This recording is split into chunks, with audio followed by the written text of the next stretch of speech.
Hello everyone, स्वागत है आपका मेरे यूट्यूब चैनल में। आज ये जो क्लास है ये प्रीवियस ईयर क्वेश्चन सीरीज का 13 क्लास है। पहले से 12 क्लास हो चुके हैं, ये 13वां क्लास है। अगर आपने पहले के बाकी सारे क्लासेस नहीं देखे हैं तो आप जाकर यूट्यूब के चैनल को चेकआउट करके बाकी के सारे क्लासेस को देख सकते हैं। इस क्लास में हम 8 से 10 क्वेश्चन सीवीटी प्रीवियस ईयर के करने की कोशिश करेंगे, ठीक है।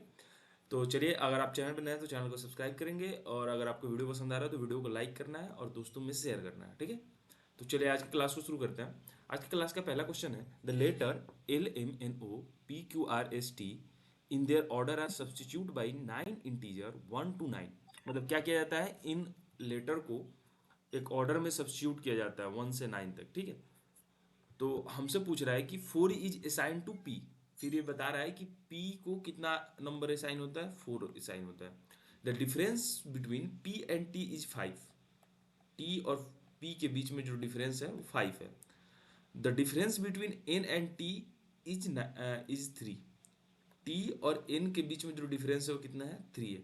तो हमसे पूछ रहा है कि एन को कौन सा नंबर असाइन हुआ। मतलब ये जो पूरे लेटर हैं इनको कोई ना कोई नंबर असाइन होता है, और हमें कंडीशन दिया है कि वो 1 से 9 तक नंबर असाइन होता है। साथ में हमें पी का हमें नंबर बताया हुआ है, और साथ में टी से पी का डिफरेंस कितना बताया है, 5 बताया है। टी से एन का डिफरेंस 3 बताया है, तो हमसे एन का पूछ रहा है। तो मान लो कि ये टी का हमें पता नहीं है, टी माइनस पी दे रखा है। टी माइनस पी कितना होगा, पी का है 4, तो ये कितना हो जाएगा 5। तो ये 4 इधर चला जाएगा तो कितना आ जाएगा हमारे पास 9। मतलब टी का जो नंबर है वो 9 है। और टी माइनस एन कितना है, ये 3 है। टी माइनस एन कितना है, 3 है। तो टी के 9 माइनस एन इक्वल टू 3। अब ये 3 इस साइड आएगा तो ये माइनस हो जाएगा, एन माइनस 3 हो जाएगा। और एन इस साइड जाएगा तो प्लस में एन इधर हो जाएगा, तो कितना आ जाएगा, एन इक्वल टू 6। तो हमारा एन को कौन सा नंबर असाइन हुआ है, 6, ऑप्शन 2। नेक्स्ट क्वेश्चन पे चलते हैं। नेक्स्ट क्वेश्चन क्या कहता है कि Mohit is 15 from the right end in row of 49 boys, what is his position from left end. देखो, मैंने जो फॉर्मूला बताया है, बाकी के सारे क्लासेस अगर नहीं किए हो तो मैं फिर से फॉर्मूला बता देता हूँ। टोटल नंबर बॉयज का, ठीक है, टोटल नंबर ऑफ क्लास का जब भी क्वेश्चन आए, टोटल नंबर इक्वल टू होता है राइट साइड से पोजीशन पोजीशन, ठीक है, प्लस लेफ्ट साइड से पोजीशन, ठीक है, -1, ठीक है, यही होता है हमारा। तो टोटल नंबर हमसे क्या कह रहा है कि लेफ्ट साइड से का हमसे पोजीशन पूछ रहा है। तो टोटल नंबर कितना है यहाँ पे, 49 है। राइट साइड से उसका नंबर कितना है, 15 है। प्लस लेफ्ट साइड का हमसे पूछ रहा है तो लेफ्ट लिख दो, -1, ठीक है। अब ये क्या करोगे कि 15 इधर जाएगा तो कितना हो जाएगा, 49 माइनस 15। और ये -1 है तो इधर आके कितना हो जाएगा, +1 हो जाएगा, इक्वल टू लेफ्ट हो जाएगा। अब देखो, +1 और 49 50 हो जाएगा, -15 हो जाएगा लेफ्ट का। तो लेफ्ट का जो पोजीशन आएगा 50 माइनस -15 करेंगे तो कितना आ जाएगा, 35 हो जाएगा लेफ्ट का पोजीशन। लेफ्ट साइड से उसका पोजीशन मोहित का कितना होगा, 35 होगा। इसमें ऑप्शन जो है ये गलत है। एनटीए बहुत सारा क्वेश्चन पिछले साल गलत की थी, ऑप्शन गलत कर दिया था या कुछ गलत कर दिया था, तो इसमें ऑप्शन नहीं है। लेकिन रियल ऑप्शन ये दिया था एनटीए ने, मतलब ये क्वेश्चन गलत था, ठीक है। ऑप्शन इसका 35 होना चाहिए था, 35 आंसर होगा। नेक्स्ट क्वेश्चन पे चलते हैं। नेक्स्ट क्वेश्चन कहता है कि pointing to a woman, Venus said she is the daughter of the only child of my grandmother. क्या करता है कि वेनस जो है एक वुमेन की तरफ इशारा करते हुए कहता है, वेनस एक वुमेन की तरफ इशारा करते हुए कहता है, ये वुमेन हो गया, मान लो वुमेन हो गया, इसके तरफ इशारा करते हुए कहता है she is the daughter of the only child of my grandmother. मतलब इसके ग्रैंड मदर के चाइल्ड, ठीक है, जो इकलौते चाइल्ड है उसकी डॉटर है ये वुमेन। तो देखो, वेनस की दादी के बेटा क्या लगेंगे, वेनस के फादर लगेंगे। और फादर की डॉटर क्या लगेगी, वेनस की सिस्टर लगेगी, ठीक है। तो हमारा क्या हो जाएगा answer, sister, option 3। Next question पे चलते हैं। नेक्स्ट क्वेश्चन क्या कहता है कि इसमें से कौन सा परफेक्ट क्यूब नहीं है। तो ये 125 ये 5 का क्यूब है। 9261 ये कितना, 17 का क्यूब, 9261 21 का क्यूब है। और 4913 कितना है, 17 का क्यूब है। 6400 जो है वो किसी का क्यूब नहीं है, तो परफेक्ट क्यूब कौन नहीं है, 6400, ऑप्शन 1। नेक्स्ट क्वेश्चन पे चलते हैं। नेक्स्ट क्वेश्चन क्या कहता है कि starting from point A Tina walk from 20 metre till point C in north east. क्या करती है कि टीना जो है पॉइंट ए से 20 मीटर चलती है कहाँ, नॉर्थ ईस्ट में, नॉर्थ ईस्ट ये होगा, 20 मीटर चलती है नॉर्थ ईस्ट में direction. Before turning to right she walk 20 metre again, turning 20 metre again turning to her right stopping at point B. ये 20 मीटर फिर राइट में टर्न करके चलती है। फिर से मैं इसको अच्छे से ड्रॉ करता हूँ कि ये क्या करती है, नॉर्थ ईस्ट में 20 मीटर चलती है, ए पॉइंट से सी पे जाती है और फिर राइट में टर्न करके 20 मीटर चलती है, ठीक है। तो ये पॉइंट बी पे पहुंच जाती है। तो हमसे ए और बी के बीच का दूरी पूछ रहा है, यही हमसे क्वेश्चन में पूछ रहा है कि ए और बी के बीच का डिस्टेंस क्या होगा। ध्यान से देखो, तो ए और बीच का डिस्टेंस क्या हो जाएगा, तो ए बी का स्क्वायर हो जाएगा, ठीक है, इक्वल टू में ए सी का स्क्वायर प्लस बी सी का स्क्वायर, ठीक है। ए सी कितना है हमारे पास 20 स्क्वायर, प्लस बी सी कितना है 20 स्क्वायर, इसका भी हो जाएगा। तो ये हमारा ए बी स्क्वायर कंटिन्यू हो जाएगा। तो ए बी ये हो जाएगा हमारा 20 का स्क्वायर करने पे 400 प्लस 20 का स्क्वायर करने पे 400, तो कितना आ जाएगा रूट अंडर 800। इसको अगर आप सॉल्व करोगे तो ये कितना आ जाता है हमारा 20√5 ठीक है। तो हमारा आंसर क्या हो जाएगा 20√2 मीटर।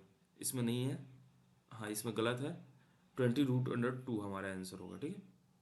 नेक्स्ट क्वेश्चन में चलते हैं। नेक्स्ट क्वेश्चन क्या कहता है कि if in a certain code अल्मीरा is written as BNPMWGO which code be written as DNRWLUA। देखो क्या है कि अल्मीरा का जो कोड दिया हुआ है ये हमसे दिया हुआ है और इसमें हमसे पूछ रहा है कि ये जो कोड है DNRWLU ये किसका होगा। मतलब अल्मीरा को तो कोड किया गया है तो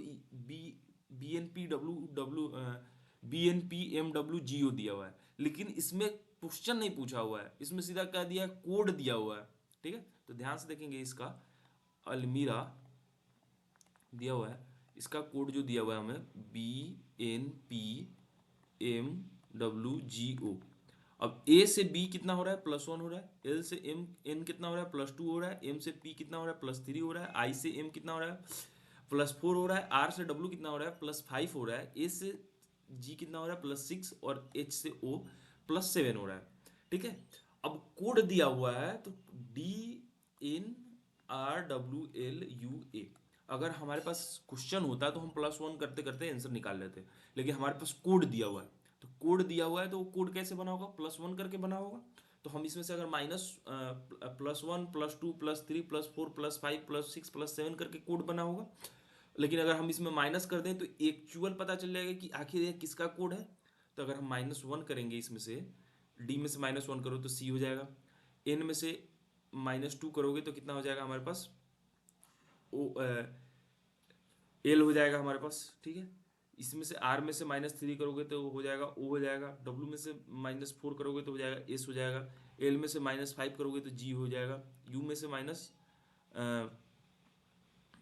यू में से माइनस करोगे -6 करोगे तो हो जाए। तो हमारा आंसर कौन सा होगा CLOSGOT, ठीक है। तो हमारा आंसर ये हो जाएगा। नेक्स्ट क्वेश्चन पे चलते हैं। नेक्स्ट क्वेश्चन क्या कहता है कि जिस समय में सेकंड की सुई 180 डिग्री तय करती है उसी समय में मिनट की सुई कितने डिग्री की दूरी तय करेगी। अब ये घड़ी है मान लो, ठीक है। तो घड़ी है तो ये टोटल कोण कितने का होता है, इसका टोटल मतलब जो कोण अगर मान लो कोई भी सुई तय करती है, जैसे अगर सेकंड की सुई अगर 1 मिनट पूरा अगर इसको कवर करना है तो ये 12 हुआ, ये 3 हुआ, ये हमारे पास ये 3 हुआ, ये 6 हुआ, यहाँ 9 हुआ। अगर ये पूरे कवर करेगी तो 12 से चलेगी और फिर 12 पर आएगी तो ये कितना हो जाएगा 360 डिग्री टोटल होगा, तो 1 मिनट हो पाएगा, ठीक है। तो 360 ये, लेकिन सेकंड की सुई जो है वो 180 डिग्री ही तय करती है, मतलब इसका हाफ तय करती है, ठीक है। और आपको पता है कि 1 मिनट हैंड का जो 1 मिनट अगर मूव करती है तो कितना डिग्री 6 डिग्री होता है, ठीक है। तो अगर ये हाफ घूमती है तो आधा मिनट मूव की, और जब आधा मिनट मूव करेगी तो मिनट हैंड कितना डिग्री मूव करेगा 3 डिग्री। तो हमारा आंसर क्या हो जाएगा 3, ऑप्शन 3। नेक्स्ट क्वेश्चन चलते हैं। नेक्स्ट क्वेश्चन क्या कहता है कि in the year 1996 the Republic day was celebrated on Friday. 1996 में रिपब्लिक डे कब मनाया जाता है 26 जनवरी को, जो जिस दिन क्या है फ्राइडे है। तो हमसे पूछ रहा है कि उसी साल 2000 में, मतलब 2000 में 15 अगस्त किस दिन होगा, यही हमसे क्वेश्चन में पूछ रहा है, ठीक है। अब देखो कि 1996 से 2000 के बीच में पहले तो 4 साल का डिफरेंस है, तो 4 एक्स्ट्रा डे वहाँ मिल जाएगा हमें। और 1996 भी लीप ईयर है और 2000 भी लीप ईयर है, तो 2 लीप ईयर का इसका हो जाएगा, तो ये टोटल 6 डे हो जाएगा। ठीक है। अब देखो जनवरी में अब बचा कितना दिन है, जनवरी में बचा है हमारे पास 5 दिन। ठीक है, 26 के बाद जोड़ोगे तो 5 दिन। फरवरी में 0 दिन, जीरो क्यों, क्योंकि हमारे पास एक दिन हमने लीप ईयर का यहाँ पे जोड़ लिया है। मार्च में हमारे पास कितना दिन बचेगा, मार्च में 3 दिन। ठीक है। अगस्त में कितना दिन बचेगा, 2 दिन, ऑड डेज 2 दिन हो जाएगा। अगस्त में 2 दिन हो जाएगा। मई में हमारे पास कितना हो जाएगा, मई में 3 दिन, जून में 2 दिन। ठीक है। जुलाई में 3 दिन, फिर से जुलाई में 3 दिन। और अगस्त में हमारे पास कितना आ जाएगा, अगस्त में हमारे पास दिन कितना बचेंगे, फिर से अगस्त में हमारे पास 1 दिन बचेगा। ठीक है। तो अब इसको हम टोटल को ऐड करो, तो ये कितना हो जाएगा, 5 3 8, 8 8 2 10, 2 10, 10 3 13, 13 और 2 15, 15 और 6 21, 21 और 3 1 + 4, 21 और 5, कितना हो जाएगा हमारे पास, 26। 26 दिन हमारे पास एक्स्ट्रा बचेंगे, तो 26/7 करोगे तो कितना हो जाएगा, 21, मतलब 5 दिन हमारे पास और बचते हैं, तो 5 दिन और बचेंगे। ठीक है। ये गलत हुआ है, कहीं ना कहीं गलत तो जरूर हुआ है ऐड करने में। ये देखो 5 और 2 अगस्त का कट गया, तो ये खत्म हो गया। ठीक है। यहाँ पे 6 और 1 ये भी कट गया, तो हमारे पास कितना बच रहा है, 3 3 6, 3 9, 10 11, 11 में अगर 7 से करोगे तो ये हमारे पास हो जाएगा 3 और 4, 4 दिन हमारे पास एक्स्ट्रा बच रहा है। तो अगर फ्राइडे में अगर 4 डे प्लस करोगे तो कितना आ जाएगा, ट्यूसडे आ जाएगा। तो इसका आंसर क्या होगा, ट्यूसडे। ठीक है। तो हमारा कौन सा आंसर हो जाएगा, ऑप्शन 2। ठीक है। कुछ नहीं था, मैंने जोड़ने में गलत किया था, उसको मैंने क्लियर कर लिया। ठीक है। अगर कुछ नहीं समझ में आता है तो आप मुझसे मेरे टेलीग्राम पे या मेरे इंस्टाग्राम पे मैसेज कर सकते हैं और आपसे मुझसे पूछ सकते हैं। ठीक है। नेक्स्ट क्वेश्चन पे चलते हैं। नेक्स्ट क्वेश्चन क्या कहता है कि how many 7 are preceded by 9 and followed by 6 in the given series. इसमें हमसे कह रहा है कि कितने 7 ऐसे हैं जो 9, उनके पहले 9 आता है और उसके बाद 6 आता है। तो देखो 7 के पहले यहाँ पे 9 आ रहा है और उसके बाद 6 आ रहा है, ये एक हुआ। और यहाँ पे 7 देखो, इसके पहले 9 तो आ रहा है लेकिन बाद में 6 नहीं आ रहा है, तो ये तो नहीं होगा। देखो यहाँ पे, अब यहाँ पे एक 7 है, इसके पहले 9 आ रहा है, बाद में 6 आ रहा है, तो ये एक हो जाएगा। तो हमारे पास कितने ऐसे हैं, तो 2 ऐसे। कुछ ये क्वेश्चन शायद मैं पहले भी करा चुका हूँ, तो कौन सा ऑप्शन हो जाएगा, ऑप्शन 4। तो इसी के साथ आज का ये लगभग 13 लेक्चर हमारा खत्म होता है। अगर आपने पहले का लेक्चर नहीं देखा है तो बाकी सारे लेक्चर देख ले। CVT PYQ देख कर ही जाए, ज़्यादा आपको क्वेश्चन का आइडिया लगेगा। ठीक है। और आपको अगर कोई भी डाउट होता है तो मेरे इंस्टाग्राम पे और टेलीग्राम पे आराम से, मतलब आप मुझसे कोई भी क्वेरी पूछ सकते हैं CVT से रिलेटेड। बहुत सारे बच्चे पूछते भी हैं, तो आप भी पूछिए और अच्छे अच्छे कमेंट कीजिए और लाइक कीजिए और दोस्तों में भी शेयर कीजिए। आप लोग शेयर करने में शेयर नहीं करते और साथ में सब्सक्राइब भी नहीं करते, तो सब्सक्राइब भी कर लीजिए, इन्फॉर्मेशन अच्छे अच्छे यहाँ से मिलेंगे। धन्यवाद।